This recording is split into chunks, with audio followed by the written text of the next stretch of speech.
Hello, everybody, and welcome back. Sims Complete here again for a new edition, newest edition, new edition. Who cares about all the semantics, okay? We're back again for a new show. I'm always joined by my right-hand man. On my left side, though, my Robin to my Batman, Phil Sims. Phil, how you feeling today, man? It's good to see you. I'm doing great, Dad. It's good to see you. Phil is actually not here today because he's under the weather. He's got the sniffles. He's not feeling great, okay? So we're going to give him a Z-Pack. Good night rest, okay? He'll be back ready to go tomorrow, brand new, good as new, okay? But, yeah, Big Phil is out today. He's not feeling his best. He's not ready to go, and he's got to save up his energy for Thursday. Got all those Thanksgiving Day games, and especially CBS a part of that programming, and then for the games on Sunday. So Big Phil will not be joining us today, but he did send me his picks, so I'll make his picks later in the show. And right now, actually, oddly enough, your boy Matty Sims 7-5 on the season for the picks. Big Phil 8-4. So we're getting closer. We're getting closer. All right, and I like it. We're just chipping away, chipping away. I got a huge crowd here today. Want to shout out to my crowd? All right, there you go. Really enthusiastic group right there. I appreciate it. So here I am at my lonesome. Doing the dang thing. And so let's get right into it. This week, Thursday night, we saw the Bengals, we saw the Ravens, that game. Fantastic football game, really fun to watch until Joe Burrow got hurt. And now that Joe Burrow is hurt, let's talk about what the Bengals' playoff hopes and Super Bowl hopes are. That's right, there is none. The season is actually over, unfortunately, and it really does hurt, I think, the league as a whole now that Joe Burrow is out. It hurts the AFC North now that Joe Burrow is out. So the Bengals, although seem to be piecing together offensively, defensively, being very opportunistic with all the playmakers that they have, now that Joe Burrow is out for the season, yes, can they possibly limp into the playoffs as a wild card team? Maybe, but it is going to be uphill sledding for that football team. It's going to be very difficult for them really to make a push. Browning is a guy that's been in the league for a long time and a guy that really hasn't gotten a ton of experience playing. And I think this will be a tough task for him to take in, obviously, to take over, for Joe Burrow in his absence now, because we're talking about one of the top 3 quarterbacks in the NFL. So, unfortunately, the Bengals season, to me, is over. What do you think, Phil? What are your takes? That's right. Yep, he agrees, too. So, appreciate it, Phil, with an F. All right, so the other topic that I want to hit on that we're not going to, go too deep into a lot of these things because it is just myself here today. You get my viewpoint, which is great. So, I like this, all right? We don't need to hear his viewpoint. But DTR, Dorian Thompson-Robinson, his performance with the Browns. This is a guy that first time out against the Baltimore Ravens really struggled, right? And rightfully so. We're talking about the Baltimore Ravens, one of the best defenses in the league. His first, stint here in the NFL going against that defense, a tall task for any young quarterback. But you can see from start 1 to start 2 here this past weekend, the growth that he's had at the position, the things that we liked about Big Phil and I, even my brother Christopher, what we liked about Dorian Thompson-Robinson coming out of college from UCLA. Dude has a strong arm. He's a good athlete. He moves extremely well in the pocket. He makes fantastic throws on the run and in the pocket too. For a guy that maybe is a little bit smaller stature, does a really good job too of hanging in the pocket tough and making good throws while being contested while the pocket is collapsing around him. I thought this dude played phenomenal. And now in his second start, he's going against the Steelers, a very good defense. Didn't really have many wow plays, but there he was at the end of the game. Everything is tied, and he's able to make, the 2 or 3 throws that they need to go down there and kick the game-winning field goal. And, it's just a tremendous performance by him.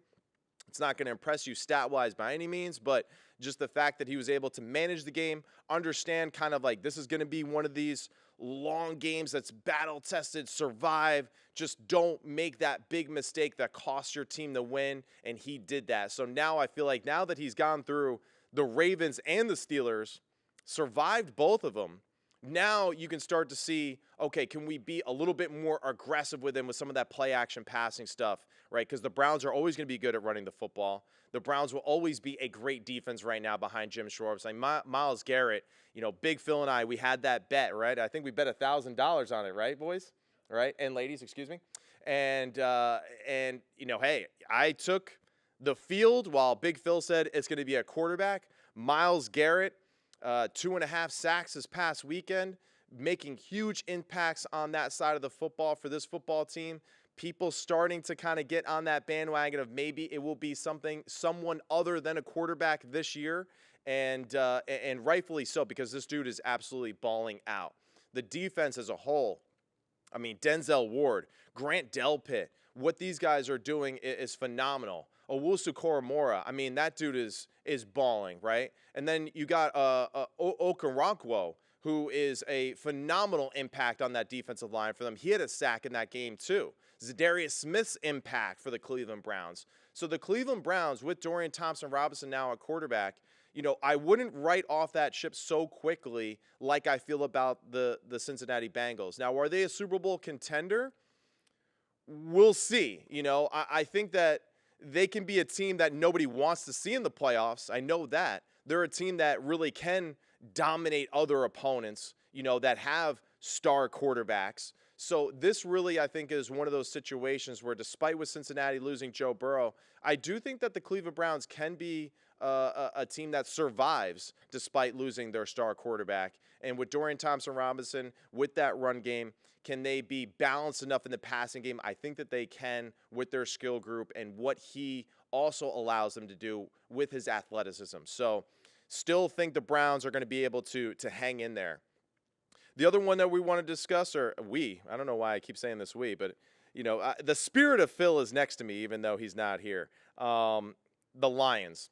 The Lions are an 8-2 football team right now. Thanks for that wide shot, too, Phil with an F. The Lions are an 8-2 football team. They're a really, really good football team. They're a team that we had discussed we like a lot. There's a lot to like about them. We love their head coach and what he does and what he brings, right? Phenomenal, right? It's hard not to follow. Even my wife is just like, who is this guy? I love this guy. He's awesome. The energy, the passion, the enthusiasm that he brings to his team, to the press conferences after, his authenticity, it's real. The one issue, though, for the Detroit Lions is this. There's not enough playmakers on the defensive side of the football. Jared Goff, he played about as poorly as he possibly could in the first 3 quarters of that game against the Chicago Bears this past weekend. Now, credit to them. They hung in there. He kept making throws. He kept playing aggressive. The offense and the way it's designed allowed him to continue to be aggressive and make big plays when they were there. But the issue is that you let the Chicago Bears, and Justin Fields, who's coming off an injury, throw and run all over you. Well, he threw for about 120, but he ran for 100. And I don't know if you've watched the film of Chicago lately. That's really what Justin Fields does. And to allow him to do what he does really well consistently for 3.5 quarters of that game, that kind of just shows you right there that the Detroit Lions, they're still missing pieces, and especially on that defensive line. That's really the biggest concern right there to me, is that, besides Aiden Hutchinson, they don't have a premier pass rusher on the opposite side of the line of scrimmage to really, get after quarterbacks consistently and to really take care of the back end of the way that they play some of their coverages. They're getting better, no doubt, but from what we saw in the Chiefs-Eagles game and that blood grudge match between those two, to think that the Lions are right there with one of those two teams, I mean, it's not real, So they're a really good football team. They're going to be a tough matchup for a lot of football teams late in this year, but to think that they are a Super Bowl contender, still feel like there's some big pieces missing to that run, to being that caliber of a football team. And their remaining schedule, Packers definitely can win that one here this Thursday on Thanksgiving. Saints, difficult matchup. Saints have been playing better with Derek Carr, but, another winnable game for them. Play the Bears again, another winnable game. Then you got the Broncos, Vikings, Cowboys, and Vikings. And, we're going to really find out a lot about the Detroit Lions. I feel like that last 4 games of the year. Broncos, such an improved football team. Going to get to them again here in a little bit about more of what they're doing well and why and how. Vikings are a pain in the butt, man. Now with Josh Dobbs, very similar to Cincinnati. Not a Super Bowl contender anymore. Maybe a playoff team, a good wild card football team if they can hang in there, right? But this defense is legit with Brian Flores. And I feel like since the Lions have to go against that defense twice with the Cowboys sandwiched in the middle, that is going to be a really telling sign to as far as what is the future of Detroit, what is going to be their identity going into the playoffs and how they'll look. Those 3 games to me are going to be really telling as far as the growth of the football team. Can they get better defensively? Can they do things differently schematically maybe to alter some of the outcomes of these games later to help out their team as a whole going into the playoffs? So 8-2 sitting pretty, survived this past weekend. A lot to like about it, but also a lot to be disappointed with. And for us to, put a really good football team under a microscope and say, there's still some missing pieces to your organization and why you're still maybe a step behind being in that elite group of Super Bowl contenders this year. All right, so we're going to go right into just, quickly about the Seahawks, right? The Seahawks are a football team that my father and I, we had discussed on a few occasions on this show that we think that the Seahawks are a good football team. We think they're a team that's getting better and improving. Recently, I feel like the offense has kind of taken a step back. I feel like the offense, man, it's a lot of hard work to move the football down the field consistently. And we haven't seen, where's DK Metcalf? Like where is the play action passing off of what Kenneth Walker does so well in the run game? I feel like there's no balance, there's no identity to this football team. Maybe because their offensive coordinator moved on and went to Tampa Bay, they're still kind of finding their voice offensively. The defense has talent. The defense is shown to get after the passer and be opportunistic, right? Weatherspoon's been a fantastic addition to their football team, only as a rookie, what he's doing on the back end. But the Seahawks still missing, I think, just that cohesiveness on the offensive side of the football, that downfield passing threat, and really just overall offensive creativity that, to me, is a little bit of a concern for them. And the other big concern is, now that Geno Smith banged up elbow, how does he look throwing the football the rest of the year? A point that I made about Joe Burrow to my father earlier on in the season was, Joe Burrow was one of the first people to get healthier as the season went along. And, now he's out for the year. And who knows if just, his body just took too many hits, week after week after week. Now that Geno Smith's arm is banged up, his elbow more specifically, what does that entail for him? He had the adrenaline last week against Los Angeles Rams where he actually sat out but then came back into the game, after doing some treatment to it. But in that moment, your adrenaline's pumping. It's a different feeling, right? And he muscled through it. He powered through it in that circumstance. Now we have a few days off. That separation from the field. What is the soreness like now? It's a lot. It's an uphill battle, I think, for the Seattle Seahawks. And what's even more concerning, too, is their road ahead. We're talking about the Seahawks' remaining schedule. 49ers, Cowboys, 49ers again, Eagles, Titans, Steelers, Cardinals. Now, okay, you end with maybe 3 easier opponents late in the year, right? The Titans, Steelers, and Cardinals. Those are still teams that play really good defense, though. They're still physical types of football teams. But 49ers, Cowboys, 49ers, Eagles, that next 4, this is where I feel like the air in their sails, it's going to be gone. These next 4 games I think are really going to be too much for the Seattle Seahawks to survive and to really have that momentum you want going into the postseason. So this is a team that, to me, I feel like time is running out on them, and they just don't have enough, both on offensively as far as their scheme, Geno's health, to really be able to put it together now versus some of the most difficult opponents that they'll see all season long. One other thing that not one other, we're going to get to a few other things, but, transitioning now to, and I say this with a heavy heart, to the Bills and the Jets game this past weekend. The Bills are now 6-5 after their victory versus the Jets. The Jets lead that game limping and wounded, to say the least, and the loss 32-6 to the Buffalo Bills. But what are some of the takeaways from this football game? Some of the immediate takeaways are this. Ken Dorsey, the firing of him at the offensive coordinator position, very controversial.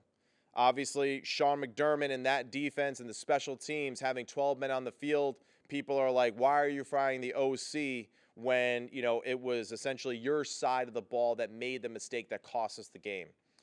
You know what? I think there was some more things going into this relationship with Ken Dorsey and why it wasn't working.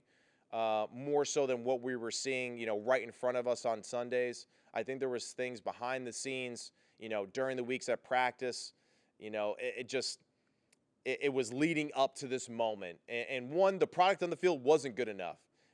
For whatever reason, everyone on television, I feel like, crushes Josh Allen and what he does and the mistakes that he makes, and making a reference that he's, the new Phillip Rivers or the new Brett Favre, where he's a great player, but he never makes the one play they need to. Josh Allen is a fantastic football player. No doubt he has to clean up some of the mistakes that he makes occasionally in some of these games with playing too risky. But like any of us, in our lives, when you have a certain teacher in a certain subject and you resonate with that teacher really, really well, man, do you find that subject more interesting? Are you invigorated to learn more? Are you inspired to do more for yourself individually and also for the subject matter that you're into? And I feel like for whatever reason, that teacher-pupil dynamic with Ken Dorsey and Josh Allen just wasn't working. And this is something that, I'm sure the head coach saw, but you can't tell me that you didn't see a certain lightness to Josh Allen into that offense against a very good Jets defense this past weekend.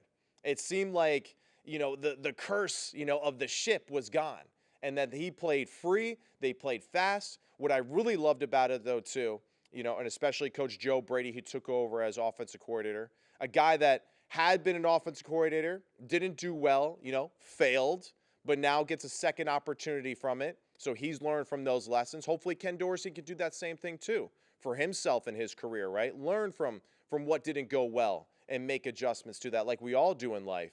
But what I love what Joe Brady did so much in this situation was very patient in the run game. Patient in the run game against the New York Jets. James Cook had 17 carries for 73 yards. Latavius Murray had 10 carries for 35 yards. And although running for 110 isn't, just breaking any records or anything like that, but the ability to be patient with the run game, to wear out the Jets' defensive line throughout the football game, I think was extremely important. Getting Josh Allen under center and running the football, which allowed some of those play actions on 4th down and 3rd and short to really hit for big explosive plays. So the design, the patience under center led to some of those bigger plays, led to the threat of the run, which allowed some of those play action passes to be that much more effective. And it's great too, we thought that Ken Dorsey being gone, now new offensive coordinator Joe Brady coming in, and we're going to see more Stephon Diggs. We actually didn't see much of Stephon Diggs in this game.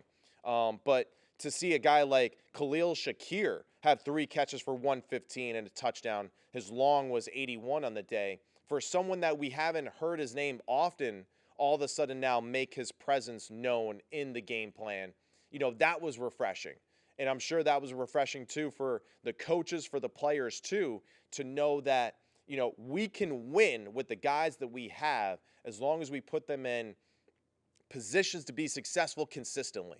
And I think that's what Joe Brady did the best here against a really good defense. Robert Saleh and Jeff Ulbrich and what they do, we know the talent that the Jets have, but for them to put their guys in successful situations consistently was really, I think, the difference in this game, and how the patience that they had in the run game, Josh Allen making fantastic throws down the field, again, like he always does, really was the difference in this football game.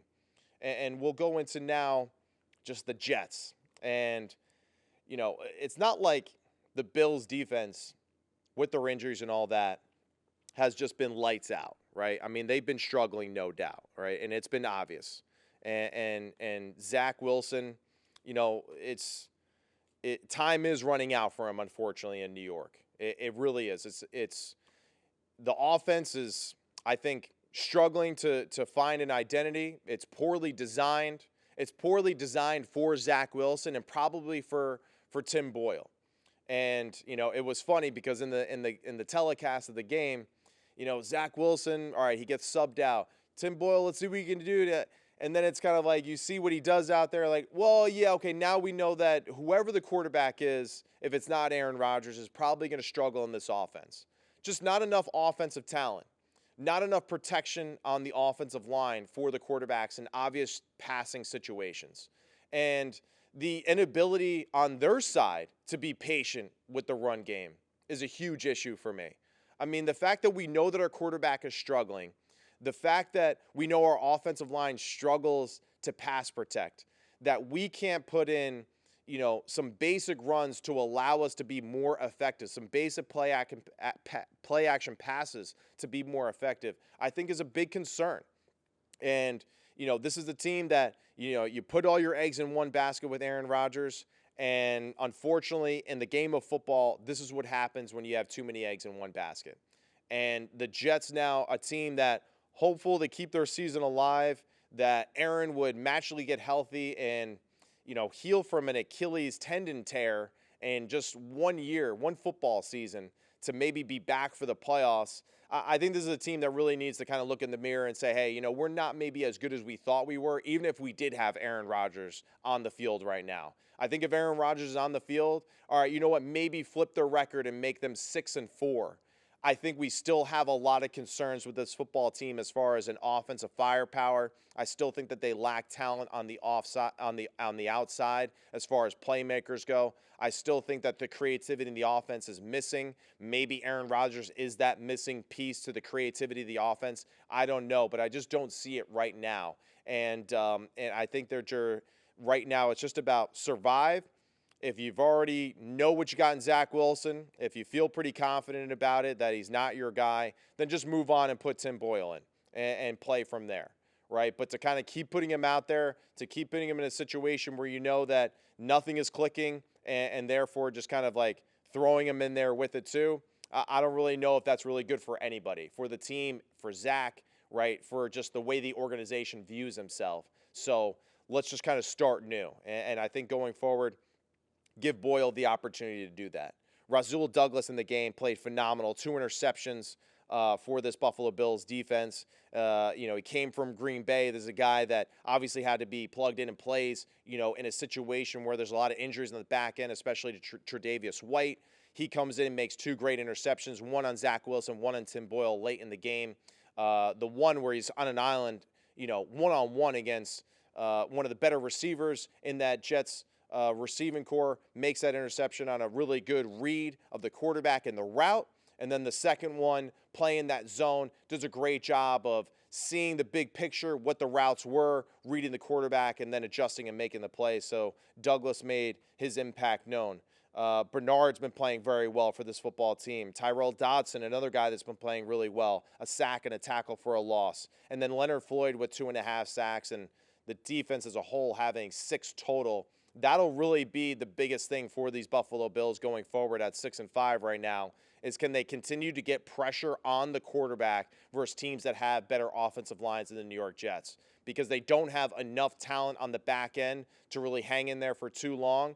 So McDermott being aggressive at the line of scrimmage, trying to confuse quarterbacks more, that will be their saving grace going forward.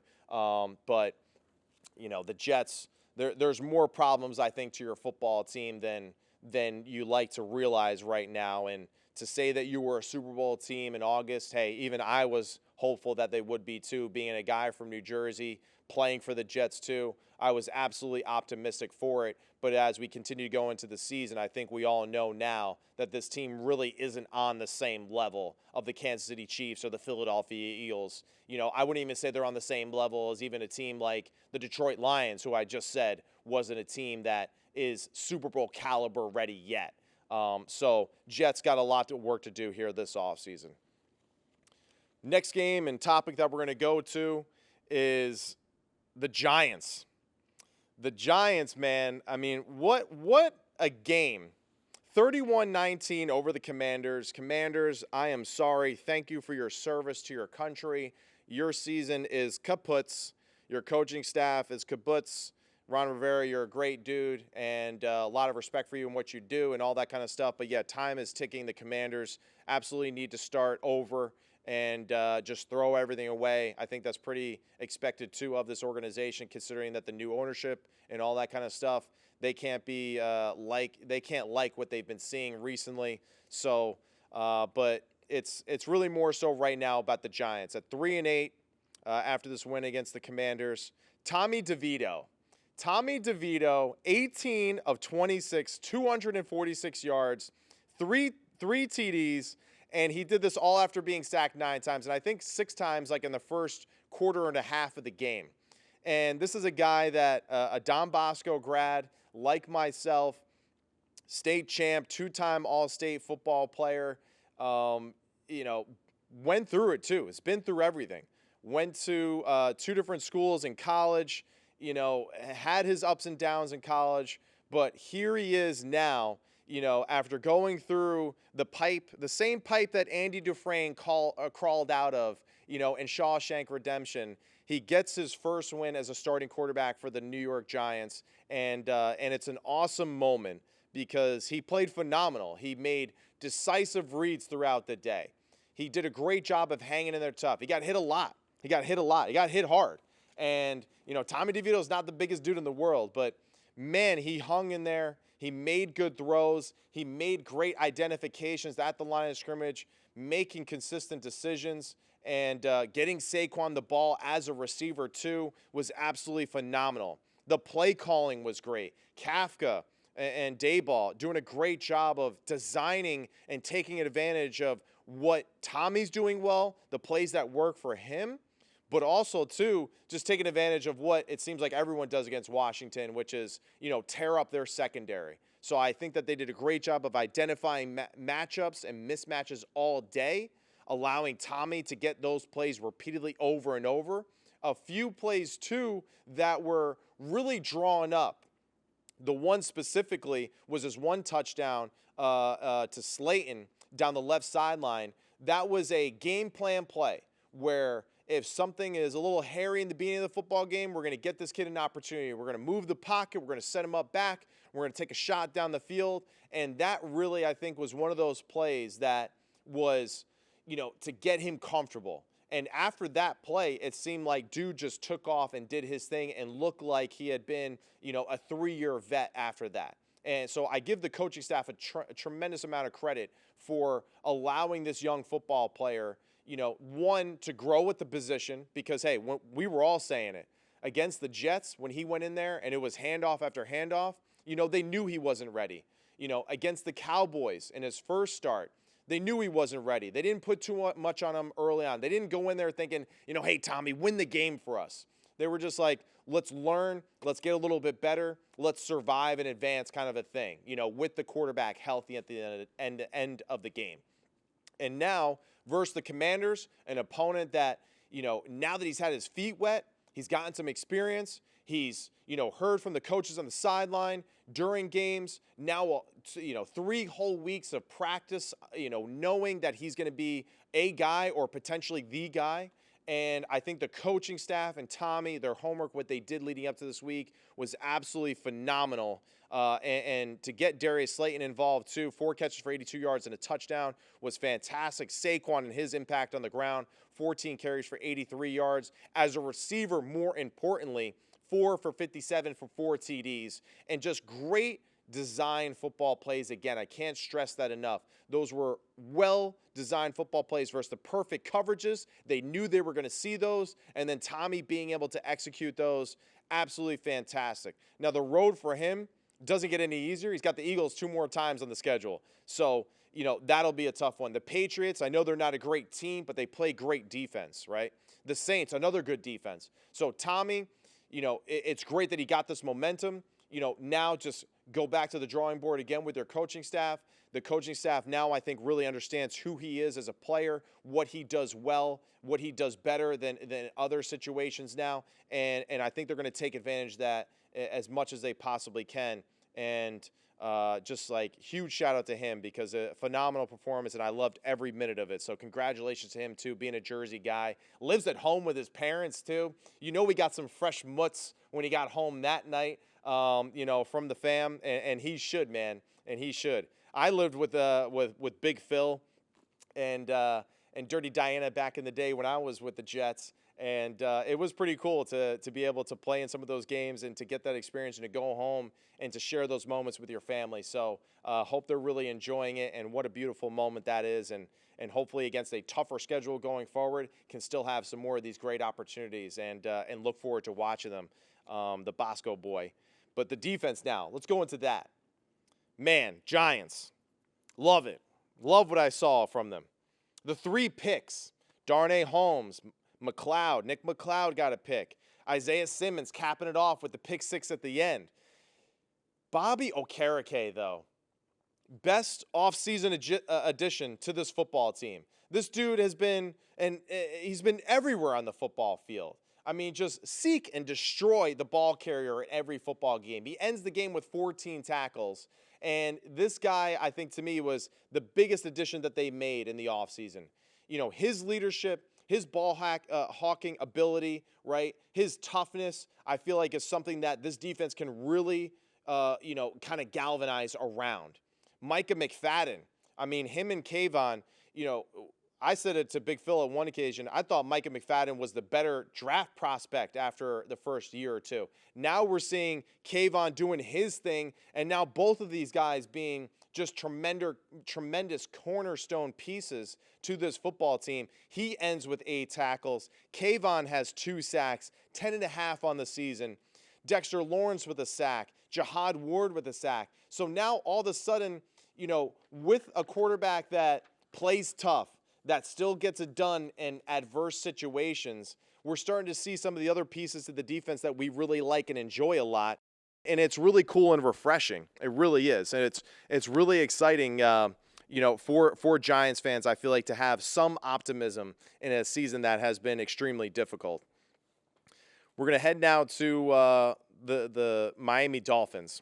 Their victory this past weekend over the Las Vegas Raiders. I still want to say Oakland Raiders. I'm still really bad at that for whatever reason.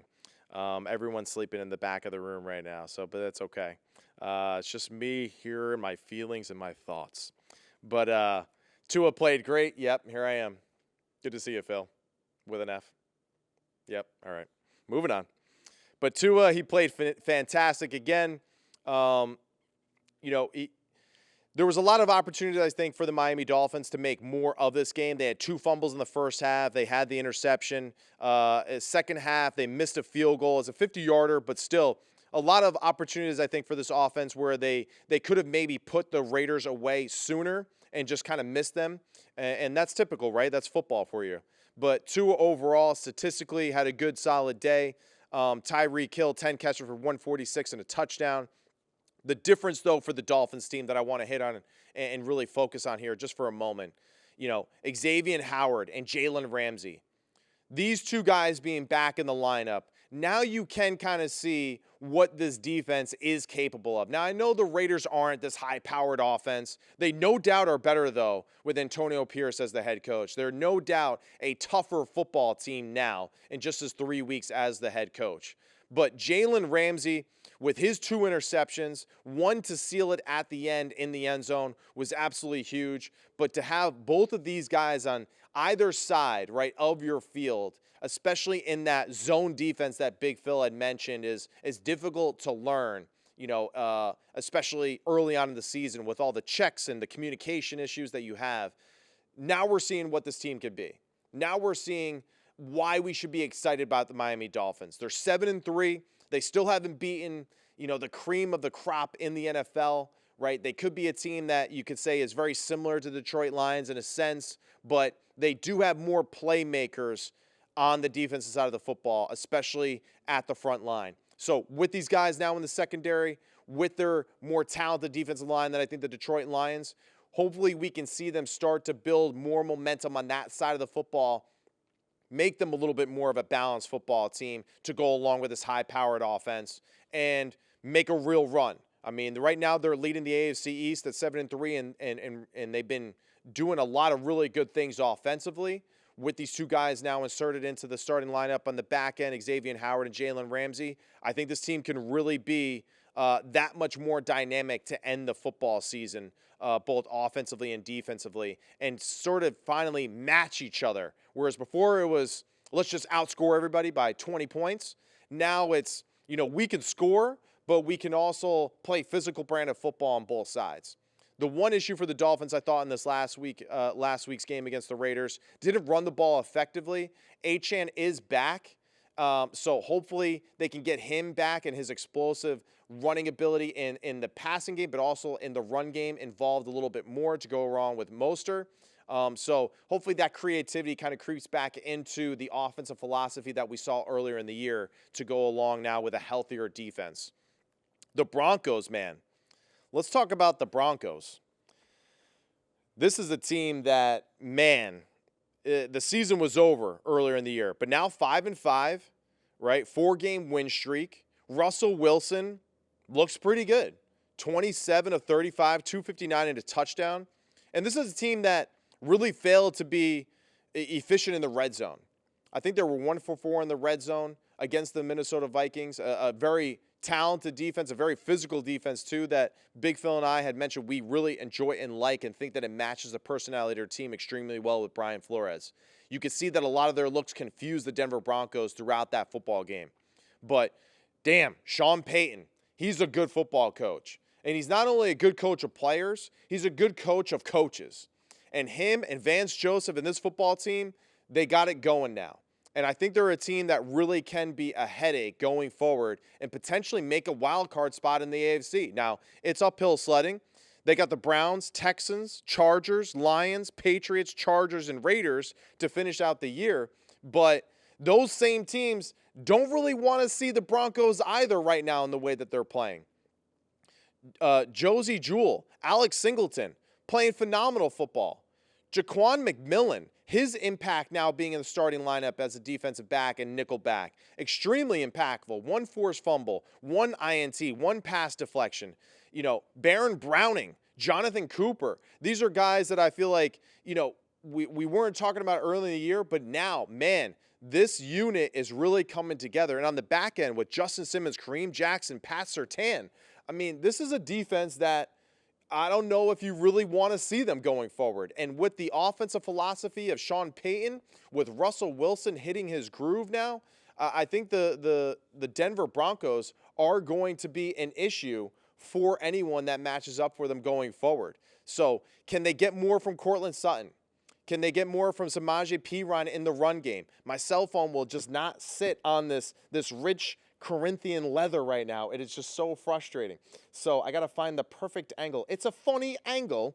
Yeah, you guys don't know that movie, but the Broncos though got a lot of pieces to like, and I feel like they're a team that is going to match up extremely well going forward against a lot of football teams. And just credit to Sean Payton again, a guy that, like him or hate him, dude's a good football coach. They found the right guy. And it looks like the Broncos are going to be a team that aren't going anywhere anytime soon, especially with how they played against Kansas City this year. All right, now we're going to finish up, though, with Kansas City and Philadelphia. I almost went the whole show with just talking about this game because that's how much fun I had watching this football game. I was watching the game with my wife, and my wife was just like, wow, this game is really violent. And I was like, yeah, this is what happens when you see two really good football teams on the field together. And the thing that we got to highlight about both of these teams, their defense. Both defenses, like, whoa, unbelievable how good they are. And we've already discussed, Big Phil and I, everyone else out there in the football universe, Kansas City Chiefs offensive line is pretty good. The Philadelphia Eagles offensive line, probably the best in the NFL, if not the best in the NFL, right? Both of these defensive lines had unbelievable moments. And that was what was great about this matchup. You had just great battles. Sometimes the Eagles O-line would win. Sometimes the Kansas City defensive line would win. Just back and forth battles where you just were saying, man, I don't really know who I would give the advantage to on either side of the football with any situation right now. It's just kind of going to be like which guy matches up or wins that particular matchup going forward. But just the defense was unbelievable. It was a heavyweight fight, man. It was hard-hitting. It was intense. I loved watching every minute of it. It was good execution at times. It was good just one-on-one battles and wins that you saw. But let's highlight just a few football players, right? And really just two battle-tested teams, really, that's just so important, right? Two teams that believe that they're great, that know that they're great, and that have won so many games that, too, where they're usually big brother in the game, right? And this was the first time that I watched a football game with the Philadelphia Eagles in a long time and thought, yeah, like they actually respect the Chiefs a little bit, Now, I'm not saying like, you always respect your opponent, right? You respect the other guys across the line of scrimmage from you. But I feel like this was the first team where the Eagles really couldn't just like push them around and just be big brother to all the time. This was one of the few teams where they were kind of like, yeah, like respect. Like I see you, you see me, like, and let's just kind of get after it type of thing. And that was really interesting to me too. And why is that? Why? Because Kansas City, man, they got dudes on the defensive side of the football. Chris Jones, some matchups that he had against the best offensive line in football, dude was unblockable at times. Now, late in the second half, I think they did a little bit better job of winning some of those matchups, especially with how they called plays. But Chris Jones is an absolute impact in that football game. Trent McDuffie, I mean, dude, he's an all-pro. Let's just put it that way. I'm not even really sure what position he plays. He's a linebacker. He's an edge rusher. He's a DB. He's whatever. He's a phenomenal football player. 2 sacks, 1 pass deflection on the day, and his impact is just unbelievable. Dude is always around the football. Trent McDuffie is an all-pro football player. Dude's an absolute baller and a game wrecker. The one other player that I want to focus on for Kansas City too, L'Jarius Sneed. His impact was huge. They did a great job, L'Jarius Sneed, of locking down A.J. Brown, a guy that to me is really just unmatched so far this football season. They locked him up pretty good in those one-on-one battles. Now, the problem is they put a lot of focus on A.J. Brown, did a great job, L'Jarius Sneed, on matching up with him throughout the game. Who now matches up with Devontae Smith? Because that's kind of where the leak was in the Kansas City defense late in the game. You put all this focus on A.J. Brown, stopping him. Now that your tight end is out for the year, stop A.J. Brown. Devontae Smith won some of those matchups late in the game, and that was the difference in the game. It really was, right? So that'll be kind of the question mark going forward for this Kansas City defense. What do you do, right? You stop A.J. Brown. How can you slow down Devontae Smith from taking over the football game and beating you, right? The Philadelphia defense, Hassan Reddick and Josh Sweat, to me, are the 2 most important football players on their team.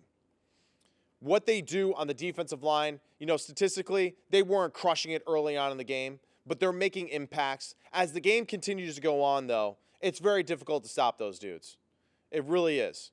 And you can kind of see late in the game, Patrick Mahomes moving around, expecting pressure, not sure when pressure was coming, moving maybe a little prematurely in the pocket at times, and that's because these dudes are just nonstop for 4 quarters.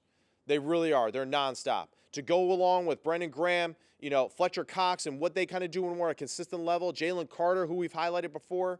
But these 2 dudes really are the ones that seal the game for them. Hassan Reddick, in multiple situations, was basically asked to be a quarterback spy. He would rush and stun, and then he would just sit and wait for Patrick Mahomes.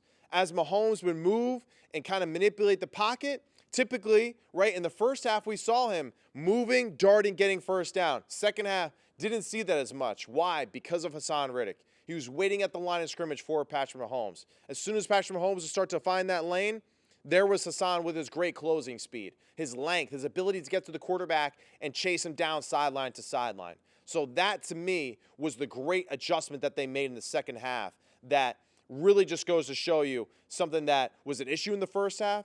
They put their best player in a position now to slow down the opposing team's best football player, and that's where I thought they really took one huge advantage away from the Kansas City Chiefs late, was that ability to extend football plays, right, with Patrick Mahomes as a thrower and a runner.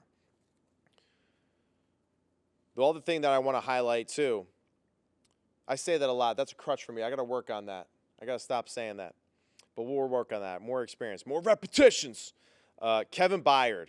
Kevin Byard and Bradley Roby.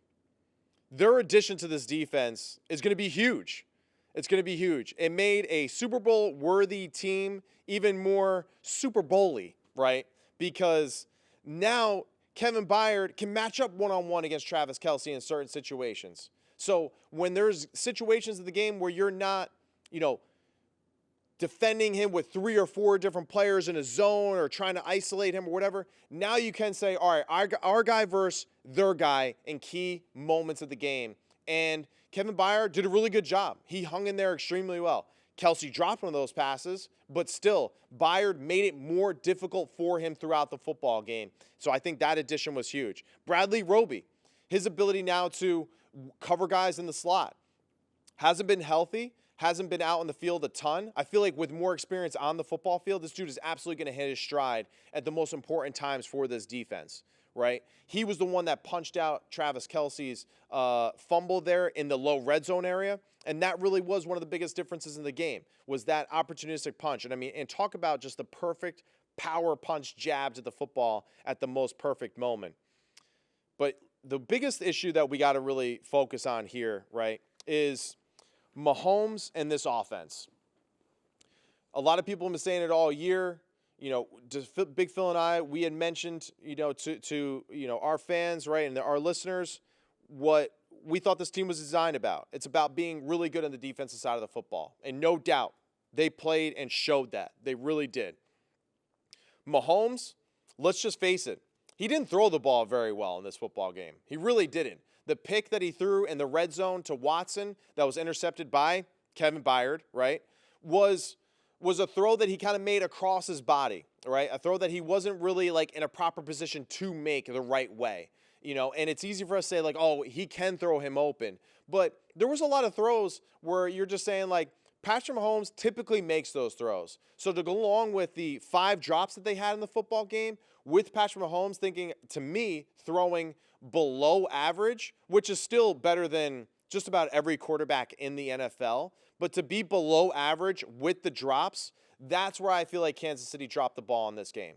Patrick Mahomes has to throw the ball better in some of those key situations where guys are open and he's just not technically in a proper position to throw the ball well enough to get it done. I don't know what that is. I don't know if his footwork was a little off. At times, I thought he was a little too spread out in the pocket, maybe because he feels the pressure or is not sure if he's going to have to move and make a sudden adjustment. But no doubt his throwing to me was slightly compromised in this matchup. And the other issue I have with this, to go along with those drops, right, is the Kansas City Chiefs group. I think that there's some optimism to the group. Watson, Sky Moore, Rice, Kadarius Toney, they're playmakers. They can make plays. But can we break a tackle? That's my question. Can you break a tackle? Everything was just catch, drop, fall, Well, quite literally like that. Drop and then fall. But, it's just, can we make a catch and extend a play? Can we break a tackle? That's one of my issues with the football team, too, to go along with the drops.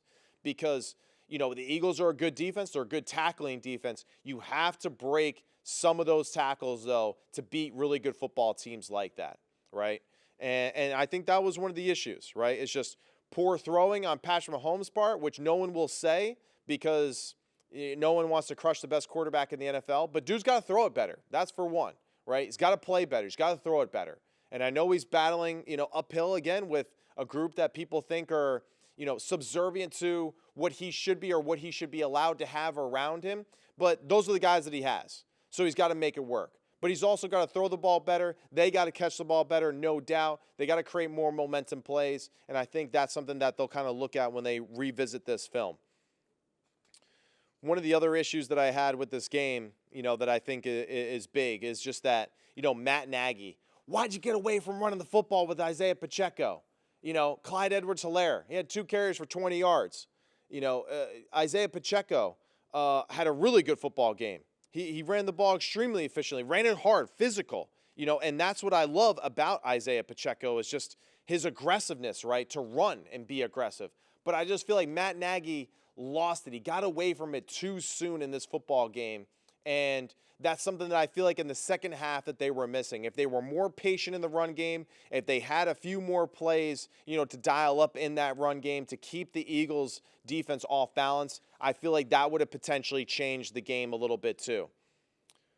Let's talk about the Eagles' offense here real quick.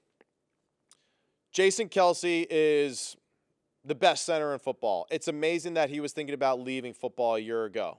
It's amazing that he might leave football after this year because he's just phenomenal. The ability to move in space at the age of 35 or 36, whatever he is, and to be able to, one, just get the offensive line right, to move in space the way that he does, to block defenders in space, is just absolutely phenomenal. The dude's a Hall of Famer. What he did against the Kansas City Chiefs is just like drill tape on so many levels. So Kelce is fantastic, and I can't highlight that enough. The offensive line struggled at times, but at times won a lot of those battles, right? And that's a testament, too, to their toughness, their battle, right, tested that way. In the first half, really struggled to get third and short situations. And credit to Kansas City. They did a great job of confusing their offense, to slowing them down, taking away some of those easy throws that they usually hit to A.J. Brown consistently throughout the game. And what they do, Kansas City, by forcing them in third and long situations, you take away the Philadelphia Eagles' best play, which is the Philly push. And let's call it, man. In the first half, really no Philly pushes except for the touchdown, right? Or, excuse me, later, the first touchdown was that draw play by Jalen Hurts. But the second half started to lose some of those first and down matchups. Now they got into that Philly push situation, and now you kind of felt that heavyweight punch type of feeling for the Philadelphia Eagles starting to wear out that Kansas City defense as the game went along without the production on the offensive side by Kansas City. But, the player that we really have to focus on that I think to me is the offensive difference now. We did the defensive guys. The offensive difference in this football game, other than Devontae Smith, is DeAndre Swift. I mean, the dude is a difference maker. His speed sweep that went off for about 30 yards, the screen that went for 20, his physicality as he runs, 12 for 76 and 1 touchdown, long of 35, receiving 3 for 31. His physicality matches what the Eagles want to do in their spread formations. It goes along perfectly with the movement of their center to block in space versus, 4 down linemen and 1 linebacker in those situations, especially as teams go light to cover their talented, receiving core on the outside. That gives a tremendous advantage to the Philadelphia Eagles and their powerful offensive line to wear defenses out late in the game. Jalen Hurts, very similar to Patrick Mahomes. Don't think that he played very well, right? He didn't play very well. He's not throwing the ball great right now. It looks like he's getting healthier with his knee, right? But, Jalen does a really good job of kind of understanding that, for his team to win, he really just needs to kind of just do his thing, not take any risks, control the football, protect his body, and then when the moment is there, to make a good run or to pull the trigger on third down and make the throw. But when they go back and watch the film, they're going to probably say, like, Jalen could have thrown it here, you could have thrown it here, you could have thrown it here. Just doesn't want to take that chance of making the big mistake, right? And I'm not sure if that's like a good or a bad problem. It really could be both. Versus certain teams, he's going to have to do that. He's going to have to make those throws. We saw it in the Super Bowl a year ago. Why? Because he had to. Last night, he felt like he didn't need to. He felt like he didn't have to make those throws, so he didn't. But you can kind of see on a few occasions, there's people open. There's plays to be had, and just for whatever reason, he's not pulling the trigger. But he plays patient. He doesn't make mistakes. He protects his body.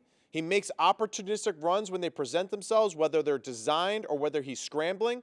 I think the Chiefs did a good job of limiting the scrambles, didn't take advantage of some of the design runs late in the game, which I thought were great calls by Brian Johnson. And he's someone that, new to the position as offensive coordinator. That'll be the biggest thing. You could see the plays for this team. They're there. Can he create more of a symphony offensively for them? Can he build upon plays and choreograph them better going forward? Because you see these great plays scattered around, but now can you make it flow? Can you make it match the rhythm of the game for your quarterback and for your skill group that is so unbelievably talented? So we talked about the skill guys on Kansas City. We talked about, what they do extremely well, on the offensive side, or what they can do better, right? And we discussed, again, the Kansas City defense and just how talented they are and what they're doing. And why both of these teams, I didn't want to say that it was a potential repeat of the Super Bowl, but, man, after seeing last night, it's possible. Now, the one problem for Kansas City is they haven't played at a road playoff game in like 10 years. Patrick Mahomes has never played a road playoff game. So this was a big loss for them last night. But I still somehow kind of come out of this game in a weird way thinking the team that lost might serve them better in the long run for this one, right? And I feel like you learn a lot from your losses. Philly would be like, yeah, they almost got us, but there really won't be that sense of urgency, though, either to kind of maybe learn from it in some regard. Whereas a loss, you really do have to look yourself in the mirror and have those tough discussions. We know that Kansas City's doing that with their skill group today because it's unavoidable. So now for the picks. Matt Sims, 7-5 on the season. Chipping away. Big Phil, 8-4 in the year. 8-4. Still chipping, you Phil. All right, so first game, Jacksonville versus Houston. Big Phil, he's taking Jacksonville. Well, I just think they're the better football team. And one time, Bill Parcells said, that, blah, blah, blah. Okay, whatever, Phil. Big Phil's taking the Jacksonville Jaguars. I'm taking the Houston Texans in this one. I think Houston at home. I think they have the advantage at home. I think C.J. Stroud will bounce back after 3 interceptions, even though they won the football game. I think this will be a great game. I'm giving the edge to the Houston Texans. Next game, Carolina versus Tennessee. Me and Big Phil, we're both going with the Tennessee Titans in this one. I just don't know if Carolina really, I just don't know if they can really make plays. I think Tennessee is a tough defense. I think they want to, like he said about the Steelers, drag you into the mud. And I feel like that Derrick Henry, this offense, they'll be able to create enough offense to win this football game and to get, a good, much-needed victory for that football team. So, unfortunately for Carolina, I feel like, the L's continue to fall for them. And then we have the Cleveland Browns versus the Denver Broncos. Big Phil, he's going with the Cleveland Browns. He's picking the Cleveland Browns, and I'm going with the Denver Broncos. I think their winning streak extends. They're at home. They'll play better, I think, than they did a week ago against the Minnesota Vikings. And I think for whatever reason, just they'll have maybe some advantages to, although Dorian Thompson-Robinson playing better, rookie quarterback on the road in Denver, tough place to play. I give a slight edge to the Denver Broncos in this one. So just wanted to thank my partner, as always, Big Phil Sims. Appreciate it, Phil, with an F. You the man. Hopefully we'll see you next week. Back for more. Thank you so much, IMP Studios. Really appreciate it. Hope you guys listening at home on the audio enjoyed listening to my beautiful voice the entire day today. And thank you again. This is Sims Complete out for our latest edition. We will see you next week. Thank you. Toodles. What the hell is Toodles?